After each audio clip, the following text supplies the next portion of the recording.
सरस्वती पंचकं सुरमकुञ्चमध्यगो मरालमध्यशोभितो नदीतटप्रतिष्ठतः स्थिरप्रशान्तलोचनः ह्यदि स्वरात्मिका स्मरन्म नो मनो यशस्त्वती नम न सरस्वतीस्थं पठन् कदां यतिर्भवाम्यहम् लसत्सिताम्बुरूहवर्णवस्त्रवासिता स्तुतिं स्फुरद्विभूषणाश्रया विलासिनाममञ्जरीं त्रिलोकश्रेष्ठसुन्दरी कथाकलापवल्लरीं सरस्वतीस्तवं पठन् कदा यतिर्भवाम्यहम्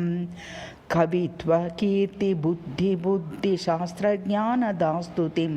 समीच्य शोचत केतन्व दायिनाममञ्जरीं त्रिलोकवेद्यतत्त्वज्ञानदा विचारवल्लरीं सरस्वती तं पठन् कदां यतिर्भवाम्यहम् प्रकृष्टपाठशालया सुगेयगीतमालया परात्मवेदभाषया नितान्तब्रह्मविद्यया असङ्ख्यायोगयोगिना प्रतिष्ठता शिवास्तवं सरस्वती तं पठन् कदां यतिर्भवाम्यहम् निशम्य कर्मसम्भवप्रपुण्यपापयुग्मकं विनश्य गोसमूहजातनश्वरात् संस्कृतिं निपत्य देहगर्वसर्वमानपुञ्जदुर्मतिं